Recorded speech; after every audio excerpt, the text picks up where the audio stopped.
Eres una carga, no una bendición, haznos un favor, aléjate esta Navidad. Mi nombre es Emily Walker y desde donde sea que estés viendo esto, quédate conmigo. ¿Tu familia alguna vez te ha agradecido con silencio y luego te ha descartado con una frase? Ese mensaje de texto no se sintió como un rechazo, se sintió como una eliminación.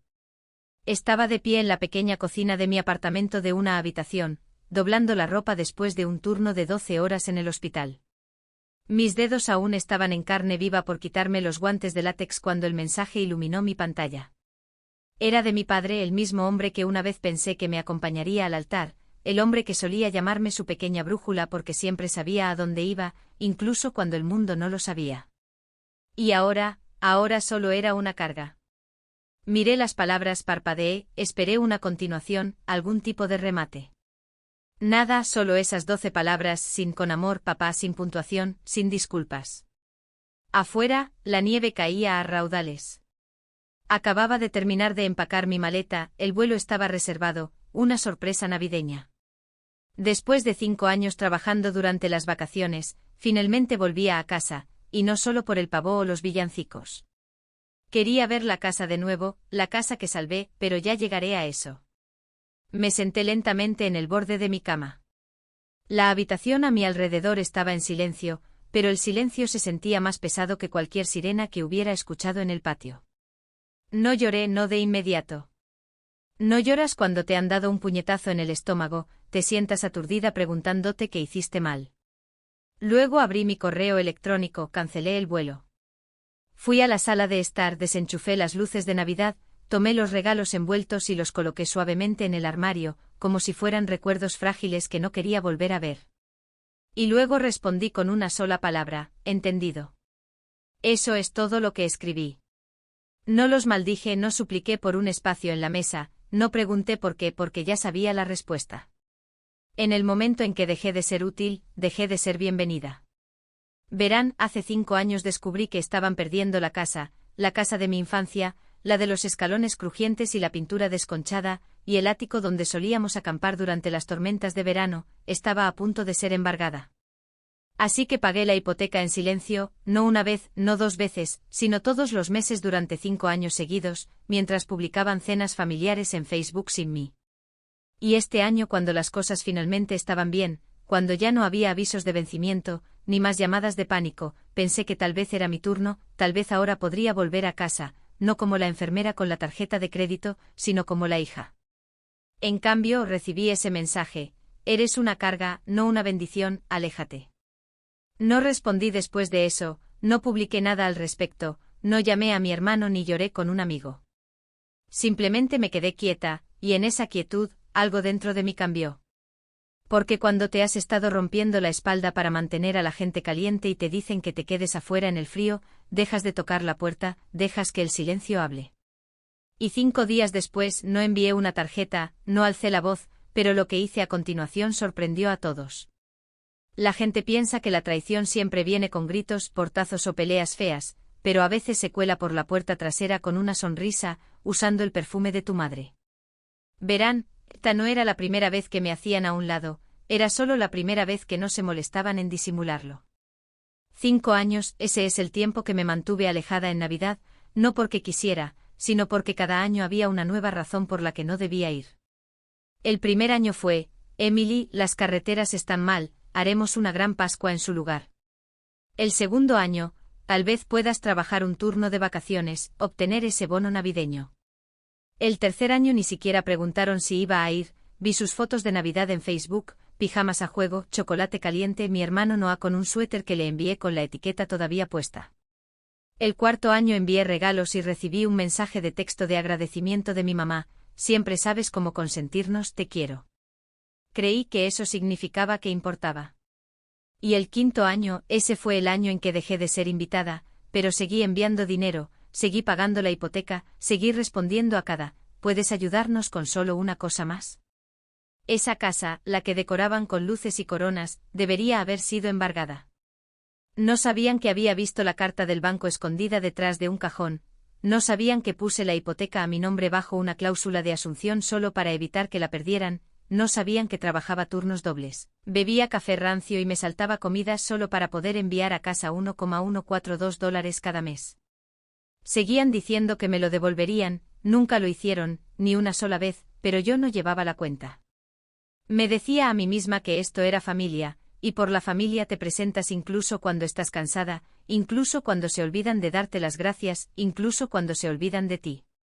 Así que este año, cuando el hospital finalmente aprobó mi licencia y no tenía deudas de alquiler, ni atrasos, ni emergencias, reservé un vuelo, uno real, no un sueño, no un tal vez. Incluso compré regalos no caros, sino personales considerados.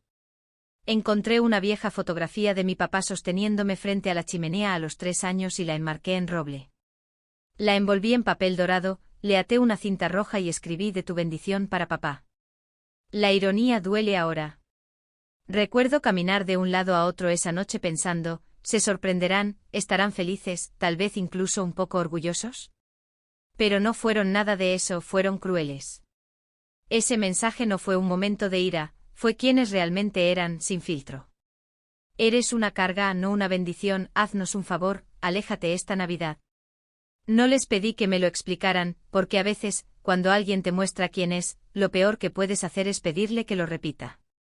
Así que no dije nada. Desempaqué mi maleta, una camisa a la vez, me quité el abrigo como si no tuviera a dónde ir, porque no lo tenía. Comí cereal en la oscuridad, miré la nieve caer como una extraña mirando a través de una ventana. Ya no estaba triste, estaba humillada. ¿Y sabes lo que dicen sobre la humillación? Tiene 2 opciones, encogerte o afilarte. Esa noche algo dentro de mí eligió la segunda. El día después de ese mensaje me quedé en silencio, no solo por fuera, sino también por dentro, como si alguien hubiera silenciado todo lo que creía ser. Es difícil explicar cómo se siente ese tipo de dolor. No es fuerte, no es agudo, es silencioso, como ser olvidado en una habitación que ayudaste a construir. No lloré, no le envié mensajes de texto a nadie. Simplemente me senté en el sofá con una taza de té que se había enfriado 2 veces, una manta a mi alrededor, las luces apagadas, simplemente escuchando, no música, no el exterior, sino mis propios pensamientos. Y eran más crueles que el mensaje de mi padre. Empecé a escuchar viejos ecos en mi cabeza, mamá diciendo, siempre te tomas las cosas tan personalmente. No riendo, tan dramática, siempre haciendo un gran problema de algo. Y de repente me di cuenta de algo, nunca me quisieron, no de verdad. Amaban lo que hacía por ellos, amaban el dinero, la estabilidad, el hecho de que cuando las cosas salían mal tenían a alguien a quien culpar, y a alguien que lo arreglara. Pero yo, la persona, la hija, el ser humano, era invisible a menos que fuera útil. Pensé en las llamadas telefónicas de los últimos 5 años, mamá llamándome su pequeña salvavidas justo antes de preguntarme si podía cubrir su factura del dentista. Papá diciendo, eres la fuerte, estamos orgullosos de ti, solo cuando enviaba otro pago para mantener las luces encendidas. Incluso Noah llamaba solo para preguntarme si podía ayudarlo con la matrícula, una computadora portátil nueva o solo un poco hasta el día de pago. Y dije que sí cada vez, porque pensé que si daba lo suficiente finalmente me verían. Resulta que solo era una billetera con pulso. Repetí la última vez que estuve en casa, hace 2 años. Noah tenía una novia, mamá había hecho pollo asado, todos rieron en la mesa mientras yo lavaba los platos sola. Papá me dio una palmada en la espalda y dijo, mírate ayudando, eres buena en eso, ayudando como si fuera la ayuda contratada, no la razón por la que el techo no se había derrumbado. Ese recuerdo me quemó ahora. No solo estaba herida, estaba insultada. Revisé la escritura de la casa, solo para asegurarme de que no lo estaba imaginando. Mi nombre estaba allí, Emily Walker, única propietaria, no CEO firmante, no colaboradora parcial, propietaria. Porque hace 5 años, cuando el banco vino a tocar la puerta, hice que revisaran los documentos, los puse a mi nombre, asumí el riesgo, pagué los atrasos y mantuve su casa en pie. Nunca preguntaron y nunca presumí, porque pensé que eso es lo que hace el amor, cubre, protege, no necesita reconocimiento. Pero ahora lo veo por lo que realmente era. Me dejaron salvarlos para que no tuvieran que cambiar. Me dejaron quemar mis 20 por sus segundas oportunidades y luego me dijeron que era demasiado, demasiado emocional, demasiado pegajosa, demasiado inconveniente. No, esta vez no. Algo en mí se rompió, pero no con ira, con claridad. No envié un mensaje de enojo, no los bloqueé ni los critiqué en línea. Simplemente tomé una decisión: si solo aman la mano que alimenta, entonces es hora de que deje de alimentar y deje que vean qué pasa cuando la mano se retira. No planeé venganza por ira, la ira arde rápido, pero la traición te enfría los huesos y te enseña paciencia. Así que no grité, no publiqué citas crípticas ni rompí los regalos que había envuelto. En cambio me quedé callada, no el tipo de silencio que significa rendirse, el tipo de silencio que construye planes. Esa mañana, mientras el mundo todavía estaba resacoso de la alegría navideña, preparé una olla de café negro y abrí mi computadora portátil. Saqué todos los documentos, todos los contratos, todos los recibos que había enterrado por amor, o tal vez por estupidez. Extractos hipotecarios, transferencias bancarias, avisos de impuestos a la propiedad, todo a mi nombre, todo prueba. Verán, cuando me hice cargo de la hipoteca hace 5 años, no solo ayudé, me convertí legalmente en responsable de la casa. Firmé un acuerdo de asunción con el banco que me otorgaba plena autoridad sobre la propiedad. Si querían quedársela, se suponía que me reembolsarían dentro de 3 años. No lo hicieron, nunca preguntaron, porque pensaron que nunca la reclamaría. Así que lo hice no para venderla, no iba a ganar dinero con su ruina. Iba a dársela a alguien que supiera su valor. Me comuniqué con una organización sin fines de lucro en la que solía ser voluntaria, una organización que ayuda a familias desplazadas, especialmente madres solteras y veteranos, a obtener vivienda permanente. Les expliqué la situación, les envié los documentos, dejé en claro que la casa era mía, libre y legal, y que quería donarla. Preguntaron: ¿estás segura? La gente no suele hacer esto. Dije: no me criaron para creer en quitar cosas, pero tampoco me enseñaron a dejar de dar cuando me han robado. Lo entendieron. En 48 horas tenía el papeleo.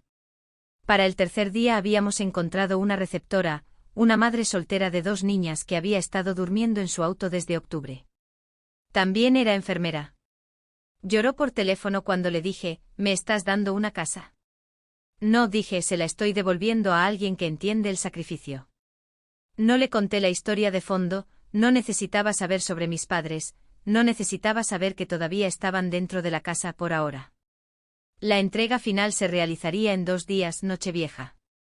Hice arreglos para que se entregara una carta esa mañana, un sobre sin emociones, solo hechos. La casa ha sido transferida, la nueva propiedad entra en vigor el 1 de enero, documentos legales adjuntos. Parecía quirúrgico, preciso, no mezquino, no dramático, simplemente hecho. Y cuando firmé el último documento no sentí culpa, no sentí poder, sentí algo que no había sentido en años: control. Ya no era un plan B, ya no era el saco de boxeo emocional o la sirvienta invisible. Era yo quien escribía la página final de una historia que nunca imaginaron que abandonaría. No le conté a nadie lo que estaba haciendo, ni a un amigo ni a un compañero de trabajo, porque algunos movimientos no necesitan aplausos, solo necesitan aterrizar. Y este estaba a punto de resonar. La carta fue entregada a las 9:02 de la mañana del 31 de diciembre. La misma puerta principal por la que una vez soñé con cruzar la mañana de Navidad ahora tenía la verdad pegada debajo de un encabezado en negrita: aviso de transferencia de propiedad. No estuve allí para ver sus caras, pero imagino las manos de mi madre temblando mientras abría el sobre, la confusión de mi padre convirtiéndose en incredulidad, y Noah, mi hermano dorado, probablemente paseándose por la cocina diciendo: ¿qué demonios es esto? Los mensajes de voz comenzaron 10 minutos después. Al principio estaban confundidos: Emily, llámanos, acabamos de recibir algo raro, esto tiene que ser un error. Luego pánico: ¿qué hiciste? Esto es serio, no puedes simplemente quitarle una casa a tus propios padres. Luego furia: no sé quién te crees que eres, pero será mejor que arregles esto antes de que se convierta en algo feo. No respondí ni a las 37 llamadas perdidas, ni a la ráfaga de mensajes que iban desde viajes de culpabilidad hasta amenazas directas. Los vi a todos entrar, vi las palabras cambiar de incredulidad a culpa a desesperación, y me quedé quieta, porque a veces el silencio es la respuesta más violenta. Al mediodía mi hermano envió un mensaje de voz tratando de sonar tranquilo: Emily, mira, estás siendo emocional, siempre has tenido un gran corazón, pero esto no eres tú. Sé la persona más grande, hablemos. Sé la persona más grande. Casi me río. Había sido la persona más grande cada año que pagué esa hipoteca, cada cumpleaños que gasté un préstamo, cada vez que me tragué mi tristeza para que pudieran seguir fingiendo que sus vidas estaban bien. Ahora solo estaba siendo justa. Nunca pensaron en preguntar, ¿qué pasa si Emily deja de ayudar?, porque nunca imaginaron que yo tuviera límites. Pensaron que estaba construida para absorber el daño. Estaban equivocados. A las 3:17 de la tarde mi padre finalmente llamó desde un número que no reconocí. El mensaje de voz fue corto, frío: «Te vas a arrepentir de esto, Emily. Te lo dimos todo, ¿así es como nos lo agradeces?». Esa palabra de nuevo, todo. Realmente creían eso, creían que criar a una hija y no abandonarla era una deuda que les debía para siempre. Pero la crianza no es un préstamo, es una promesa. Y la rompieron en el momento en que me dijeron que no era digna de volver a casa. A las 6 de la tarde apagué mi teléfono, me serví una copa de vino, me senté junto a mi pequeña ventana y vi cómo la nieve caía en espirales lentas sobre las luces de la calle. En algún lugar de esa casa, mis padres estaban empacando, o peleando, o sentados incrédulos. Y no me sentí orgullosa, no me sentí triunfante, solo me sentí terminada. Ya no se trataba de venganza, se trataba de liberación. Me usaron, me descartaron y cuando dejé de dar, me desecharon como medicina caducada. Así que les di exactamente lo que pidieron: distancia, distancia permanente, legal, irreversible. La nueva familia estaba lista para mudarse al mediodía del día siguiente, una mujer llamada Daniele, 2 hijas. Nunca las había conocido en persona, solo a través de videollamadas. Pero cuando lloró y dijo: «Esto nos va a salvar», supe que todo había sucedido exactamente como tenía que ser. Porque algunas personas heredan casas, otras heredan el dolor y lo convierten en refugio para alguien más. Y en ese momento, por primera vez en años, sentí que había vuelto a casa, no a ellos, sino a mí misma. Para el 2 de enero la historia se había vuelto viral, no en las redes sociales, no al principio, sino dentro de mi familia, primos, tías, viejos vecinos, incluso mi profesor de matemáticas de la secundaria, el señor Jennings, me envió un mensaje de texto: «Escuché algunas cosas, ¿estás bien?». Mis padres no solo cayeron, convirtieron su propia caída en una nueva historia, una versión retorcida que me convertía en la villana. Robó nuestra casa, falsificó documentos, siempre ha sido inestable, siempre ha necesitado atención. Y así las mismas personas que una vez me llamaron la responsable, la dulce, la enfermera con un corazón de oro, comenzaron a susurrar, comenzaron a hacer preguntas, porque los mentirosos no solo mienten, reclutan. Mi madre publicó una foto en Facebook de ella y mi padre sentados en sillas plegables en un alquiler a medio empacar con la leyenda: «Cuando tu hija olvida quién la crió». Cientos de comentarios, emojis llorando, oraciones, disgusto. Uno decía: «¿Cómo podría alguien hacerle esto a sus propios padres?». No respondí. Todavía no. Porque sabía cómo funciona esto: el que grita primero controla la narrativa, pero solo por un tiempo. 3 días después, le envié un correo electrónico a una sola persona, mi tía Caroline. Era la hermana menor de mi mamá, la que solía darme galletas extra a escondidas cuando estaba castigada, la que siempre sabía de alguna manera cuando algo no estaba bien. No me defendí, solo le envié los hechos: archivos PDF de cada extracto hipotecario, capturas de pantalla de cada transferencia bancaria, el acuerdo de asunción del préstamo original con mi nombre en la escritura, la cláusula que claramente decía: si no se reembolsa en 3 años, la propiedad total se transfiere al cesionario. Terminé el correo electrónico con una línea: me dijeron que no volviera a casa, así que no lo hice. Simplemente lo hice permanente. No respondió por un día. Luego envió un mensaje que todavía leo cuando necesito fuerza: «Emily, no robaste nada, salvaste esa casa y te usaron. Lo siento, no lo vi antes. Lo veo ahora. Estoy de tu lado». 2 días después publicó en Facebook, sin etiquetar a nadie, sin nombrar nombres: «Solo esto, la verdad no necesita gritar, solo necesita durar más que la mentira». Y las cosas cambiaron, en silencio, lentamente, pero cambiaron. Algunos familiares me enviaron mensajes de disculpas, otros permanecieron en silencio, cobardes que eligieron la comodidad por encima de la claridad. Pero la campaña de desprestigio se agrietó, porque nada se propaga más rápido que la verdad respaldada por pruebas. Y no necesitaba gritar para ser escuchada. Volví al trabajo, atendí a pacientes, sostuve manos, cambié vías intravenosas. Nadie en el hospital sabía lo que había hecho y me gustó así, porque la venganza que exige atención no es curación, es ego. Pero la venganza que restaura tu dignidad, eso es liberación. Un día una prima lejana, Amanda, llamó de la nada. No habíamos hablado en años.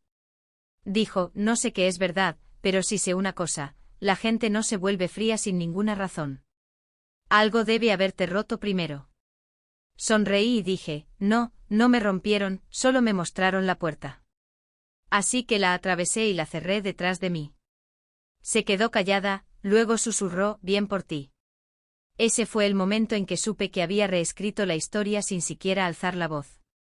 Y la mejor parte, no necesitaba venganza, solo necesitaba irme y dejar que la verdad se desempacara sola. Dejé de revisar sus perfiles, dejé de preguntarme si todavía estaban hablando de mí, porque ya no necesitaba una audiencia.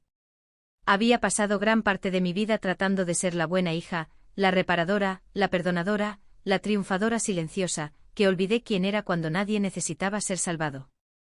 Así que comencé a salvar a alguien nuevo, a mí misma. Me mudé de apartamento, conseguí un lugar con una gran ventana que daba a la ciudad, no porque necesitara la vista, sino porque me merecía la luz. Reemplacé la tostadora rota por una que funcionaba. Compré un sofá azul suave. Empecé a leer de nuevo ficción, romance, poesía. Y dije no más de lo que lo había hecho en mi vida. Una noche encendí velas solo porque quería que la habitación oliera a vainilla y a esperanza limpia. Me senté con un diario en mi regazo y escribí 5 palabras, no eres su carga. Lo subrayé 2 veces. Esa línea se convirtió en la base de algo más grande. En el hospital noté cuántas de las enfermeras jóvenes, las recién salidas de la escuela, asustadas y abrumadas, no tenían a nadie con quien hablar. Así que comencé un pequeño grupo de pares, nada elegante, solo té, galletas y un espacio donde podíamos hablar sobre el agotamiento y los límites. Lo llamamos la sala de la bendición, nombrado mitad en broma, mitad como un desafío, porque me habían llamado una carga y ahora quería que todas las mujeres en esa sala supieran que éramos bendiciones, siempre lo habíamos sido. Y luego sucedió algo inesperado. Una trabajadora social de la organización sin fines de lucro de vivienda se comunicó conmigo, la a la que doné la casa. Querían reconocerme públicamente. Estaban organizando una gala y una de las familias a las que había ayudado iba a dar un discurso. Al principio me negué, no quería estar en el centro de atención, pero dijeron, solo ven a sentarte atrás sin presión. Así que lo hice. A mitad del evento, la mujer que se mudó a mi antigua casa, Daniele, subió al escenario. Llevaba un vestido rojo sosteniendo la mano de su hija. No mencionó mi nombre, pero dijo algo que nunca olvidaré, hay ángeles que no necesitan alas, solo suficiente dolor para comprender el tuyo. Alguien me dio un hogar y al hacerlo, me dio pruebas de que la bondad puede sobrevivir a la traición. Mis manos temblaron en mi regazo porque por primera vez alguien no solo me quitó, sino que me honró. Después, me encontró cerca de la salida. Me abrazó fuertemente, su voz se quebró cuando dijo, esa casa nos salvó. Espero que también te haya dado paz. Y dije la verdad, lo hizo. Pero no porque la regalé, sino porque dejé de esperar a que estuvieran agradecidos. Caminé a casa esa noche bajo las luces de la ciudad, sin llamadas, sin caos, solo mis propios pasos y un corazón que ya no pedía permiso para importar. En casa abrí una pequeña caja que había guardado en el fondo de mi cajón. Adentro había un collar de plata que había comprado meses atrás pero nunca usé. Tenía una palabra grabada, bendición. Me lo puse y por primera vez en mi vida, no se sintió como un título que necesitaba ganar, se sintió como un nombre que siempre había llevado. Simplemente no podían verlo, pero yo sí. Y ahora también el mundo. Solía pensar que el cierre venía en forma de confrontación, un dramático enfrentamiento, una confesión a gritos, lágrimas, arrepentimiento, redención. Pero así no es como funciona la vida real. En la vida real, las personas que te lastiman rara vez se disculpan, y si esperas a que lo hagan, permanecerás atrapado en el dolor que dejaron atrás. Así que me di algo mejor que el cierre, me di paz. Llegó en silencio como la nieve, sin música, sin clímax, solo un nuevo capítulo que comenzaba en una fría mañana de marzo. Recibí un sobresencillo en mi buzón, sin nombre, sin remitente. Adentro había una fotografía. Era la vieja casa recién pintada, el porche delantero restaurado, el jardín floreciendo. Había una niña pequeña en el patio dibujando corazones de tiza en la acera y, junto a ella, una nota adhesiva con solo 2 palabras escritas con crayón: gracias. Miré esa foto durante mucho tiempo, mis manos temblaron, no de tristeza, sino de algo más suave, algo que susurró: hiciste lo correcto. La coloqué en mi refrigerador, no para recordarme lo que perdí, sino lo que di y lo que nunca entendieron. Semanas después pasé por mi antigua calle. Mis padres se habían mudado a un pequeño alquiler a unas pocas cuadras de distancia. Vi a mi madre una vez en una tienda de comestibles. Parecía mayor, cansada, su carrito estaba casi vacío. No me vio, o tal vez sí, y eligió no hacerlo.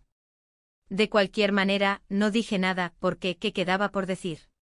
Me llamó una carga y por un tiempo le creí. Pero la verdad es que yo no era pesada, ellos eran demasiado débiles para cargar con lo que les di. Y el costo de su comodidad siempre fue mi silencio.